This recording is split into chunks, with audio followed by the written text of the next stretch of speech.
قرآن کو سمجھ۔ قرآن پاک کو سمجھنے میں الگ الگ رائے سنانا، الگ الگ بتانا، سننے والے نے کیا سنایا، کیا سمجھا، اور جو سننے والا ہے اس نے آگے جس کو سمجھایا اس نے کیا سمجھا اور کیا عمل کیا۔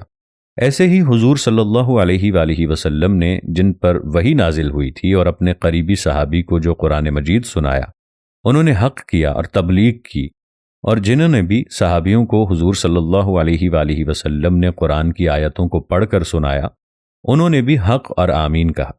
اس کے بعد تابعی اور تبع تابعیوں نے بھی حق سمجھا اور حق ہی جانا اور حق ہی سنایا۔ اس کے بعد حضور محمد صلی اللہ علیہ وآلہ وسلم سے صحابیوں نے پوچھا، اور بعد والے لوگوں نے حضرت امام حسین علیہ السلام کو دیکھا جنہوں نے ان سے روبرو سنا قرآن مجید۔ ان کے بعد امام آئے، اماموں نے تفسیر قرآن شریف کی، روایتوں پر مبنی حدیث کی کئی کتابیں بنیں جن سے اختلافی مسلک بنے، پھر فقیہوں کی ایجادات مارکیٹ میں آئیں اور مسلمان قرآن سے ہٹ گئے، اپنے اپنے بنائے راستوں پر چل پڑے۔ پھر حدیث کی تشریحوں میں بحث ہوئی، اس کے بعد فتویٰ شروع ہوا، فتوے کے بعد مسلک، اور ایسے آگے شاخیں نکلتی گئیں اور سلسلے بھی شروع ہوئے، جیسے قادری، قلندری، نقشبندی، سہروردی وغیرہ۔ اور پھر اللہ کے ولی اور اللہ کے بزرگ بندوں نے اسلام کی تبلیغ شروع کی، اپنے اپنے انداز سے، عرب میں عربوں کے حساب سے اور ثقافت کے حساب سے تبلیغ شروع کی۔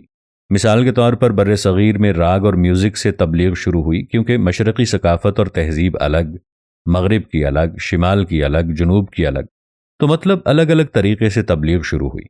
پھر پہلے راوی اس سے روایت، پھر دوسرا راوی، پھر تیسرا راوی اس سے روایت، اور پھر چوتھا راوی اس سے روایت، ایسے روایتوں سے روایت ہوتی رہی ہے۔ بس قرآن حق ہے، قرآن سچا ہے، قرآن اللہ کا کلام ہے، جو کچھ بھی آیا ہے وہ درست ہے۔ انسان جس مقام پر ہوتے ہیں، قرآن ان کو اپنے اللہ پاک کا کلام آسانی سے سمجھتا ہے۔ اللہ تعالیٰ کا یہ قرآن حکیم بھی اور مشعل راہ بھی ہے۔ قرآن میں ان کا فیض ہے جو دنیا سے گزر گئے، اور آج جو انسان ہیں یا جو قیامت تک انسان آئیں گے، آج جو قرآن کو سنائے گا یا سنے گا، وہ اس کے ساتھ انصاف نہیں کر سکے گا، اور سننے والے بھی عدل نہیں کر سکیں گے۔ قرآن سب کی رہنمائی کے لیے موجود ہے، اس لیے ہم سب پر لازم ہے کہ قرآن کو طوطے کی طرح نہ پڑھیں بلکہ عقل مند انسان کی طرح سمجھیں، تو سارے روایتی اور فقہی اختلافات ختم ہو جائیں گے۔